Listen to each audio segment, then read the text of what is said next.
दोस्तों, अगर आपको लगता है कि आपकी किस्मत खराब है तो आज मैं आपके साथ जो प्रेरणादायी कथा साझा करने वाला हूँ वो आपके लिए बहुत कारगर साबित होने वाला है। कृपा कर इसको आखिर तक जरूर सुनिएगा। तो चलिए कहानी शुरू करते हैं। इससे पहले कि आप कहानी में खो जाए, कृपा कर वीडियो को लाइक और चैनल को सब्सक्राइब जरूर कर ले। एक जंगल में एक महात्मा रहा करते थे। उन महात्मा की ये खासियत थी कि वो किसी का भी भविष्य बता सकते थे।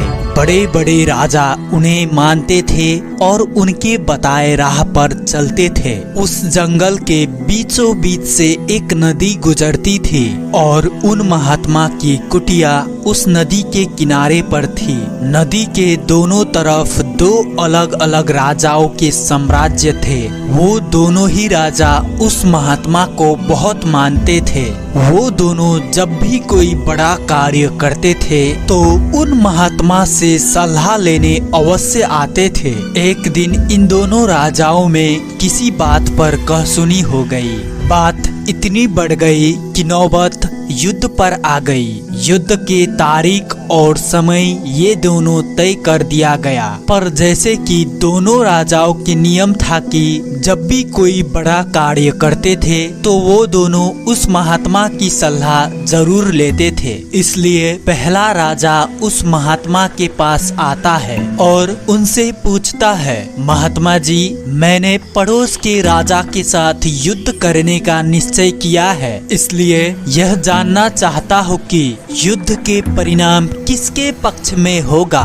वो महात्मा कहते हैं कि यदि तुमने युद्ध किया तो तुम्हारा हार निश्चित है। फिर वो राजा महात्मा से पूछता है कि क्या जीतने का कोई उपाय नहीं है। वो महात्मा कहते हैं कि यदि युद्ध किया तो हार निश्चित है। फिर राजा कहता है कि तलवार तो म्यान से निकल चुकी है, अब युद्ध टलेगा नहीं, जो होगा देखा जाएगा। फिर वो राजा वहाँ से चला जाता है और अपने सेना से जोड़ तोड़ का मेहनत करवाता है। सभी सैनिक भी राजा की आज्ञा मानकर तोड़ मेहनत करता है। दूसरे दिन दूसरा राजा उन महात्मा के पास आ जाता है और उनसे पूछता है कि महात्मा जी, मैं पड़ोस के राजा से युद्ध करने के लिए जा रहा हूँ, इसलिए मैं इस युद्ध का परिणाम जानना चाहता हूँ कि युद्ध किसके पक्ष में रहेगा।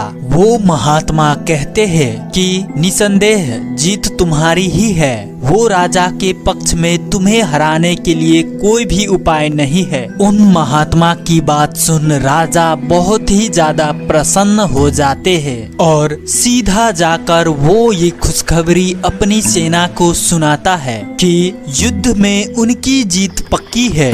ये बात सुन उस राजा के सैनिक भी बहुत खुश हो जाते हैं और युद्ध तैयारी में लग जाते हैं। समय बीतता है और युद्ध का दिन आता है।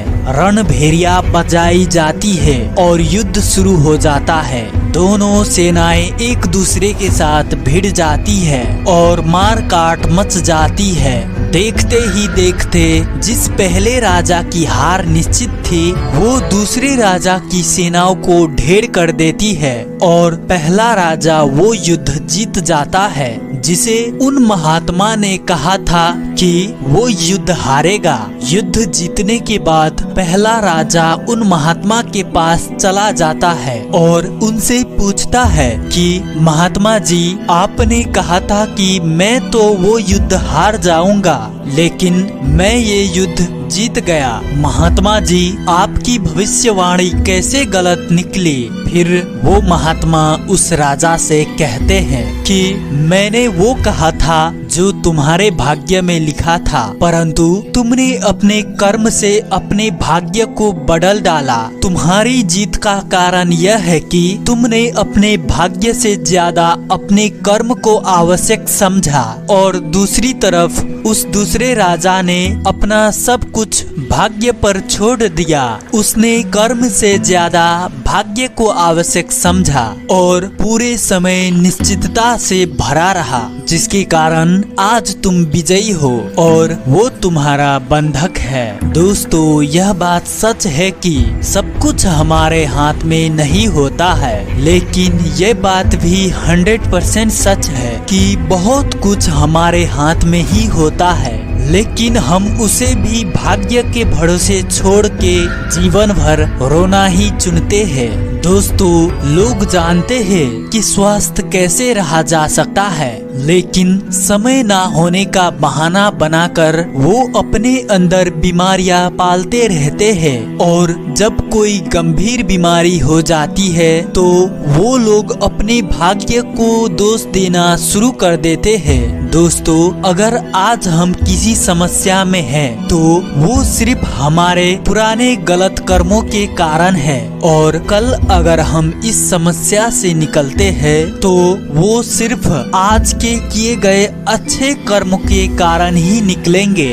दोस्तों, अगर आज आप कुछ नहीं करते हैं तो कुछ तो होगा ही और वो आपका भाग्य है। और अगर आप आज अपनी बुद्धि का इस्तेमाल करके वो करते हैं जो आप करना चाहते हैं तो वो आपका कर्म है। तो ये आपके ऊपर है कि आपको कुछ करना है या फिर भाग्य के भरोसे ही बैठे रहना है। दोस्तों, ये प्रश्न अवश्य नहीं है कि भाग्य पहले से ही लिखा हुआ है या नहीं, बल्कि आवश्यक सवाल ये है कि क्या हम उन चीजों को भी भाग्य के भरोसे ही छोड़ रहे हैं जिन्हें हम आसानी से बदल सकते हैं। दोस्तों, यह कहानी आपको कैसी लगी कृपा कर मुझे नीचे कमेंट बॉक्स में कमेंट कर जरूर बताएं। और अगर आपको ये कहानी पसंद आई होगी तो अपने दोस्तों और परिवारों के साथ इसे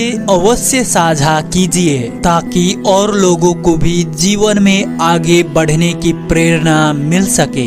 दोस्तों, आज की कहानी यहीं पर समाप्त होती है। अंततः कहानी में बने रहने के लिए मैं किशन शर्मा आपको दिल से बहुत बहुत धन्यवाद करता हूँ।